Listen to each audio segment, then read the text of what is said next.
While Donald Trump is casting doubt on the seriousness of cyber attacks, that's not the case for businesses which fear a security breach. Now, IBM has created a new facility in Cambridge called the Cyber Range to teach workers how to respond. And Christina Quinn takes us inside their command center to see how it all works. At the IBM security office in Kendall Square, someone has clicked on a bad link in an email, opening malicious software that is rapidly making its way through the network, potentially putting people's data and the company at risk. But here's the kicker. It's a simulation. We're currently in IBM's new cyber range, known as X-Force Command. Caleb Barlow is Vice President of Threat Intelligence at IBM Security.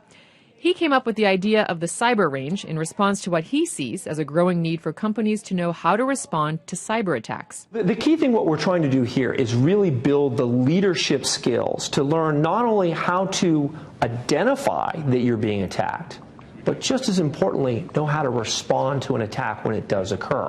You know, this isn't any different than practicing a fire drill. And with that approach, the cyber range is not just for the IT department of a company to come in and train. Barlow says a cyber attack affects every level of a business or organization. It goes all the way from IT to human resources to the board of directors to your customers and partners. And if 2016 wasn't a wake-up call for organizations to double down on securing their networks, maybe a simulation will do the trick.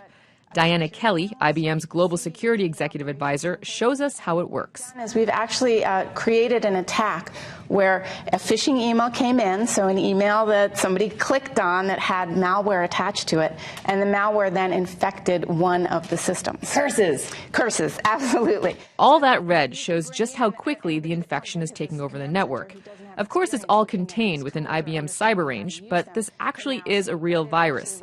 And since I'm no security expert, I don't know what it means, but now I know what it looks like.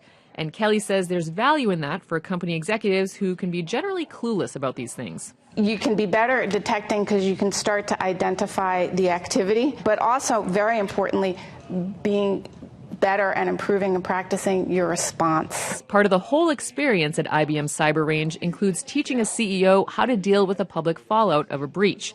And of course, Caleb Barlow delights in reversing roles. You don't know how your company is going to fare, but everybody's out there talking to reporters, speculating on this breach, and you need to get in front of this problem and show leadership, and you've got it under control. We're going to go live in 3, 2. Now, with follow-up from our previous story on the Bain & Knox breach. I mean, this looks pretty bad. Have you been asked to resign? Nobody has asked me to resign yet. I think that's a really large leap to make, and no, that hasn't happened. Thanks for that information.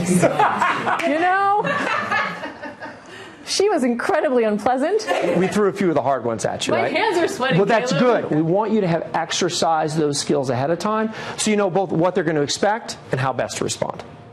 Christina Quinn joins me now. Hey, Christina. Hi, Jim. So it's been all Russia and DNC all the time, you know, nation states. But other than this, who does these things? Who does these attacks? Well, the reality is 80% of these attacks come from highly organized crime gangs. We're talking highly organized. These are gangs that have contractors and subcontractors. That's 80%. So there's all this talk about nation states, but they actually fall into that 20% category. That said, companies, when they say that they're hacked, they sometimes will blame. They'll want to place the blame on a nation state. Why? Because it keeps the SEC at bay from launching an investigation. Yeah. You know, let's go from company to personal. It's always about me. That's the deal. So I click on a link, and all of a sudden they demand a rant. They infect my computer, pay me $200, or pay whoever I am $200. One, how often does that happen? And two, am I supposed to pay the $200? What do I do? What am I supposed to do? So ransomware is definitely increasing, and that's something that we need to be on alert of. But here's the thing. So 4,000 ransomware attacks happen daily. That's according to the Department of Justice. So since January 1st of last year,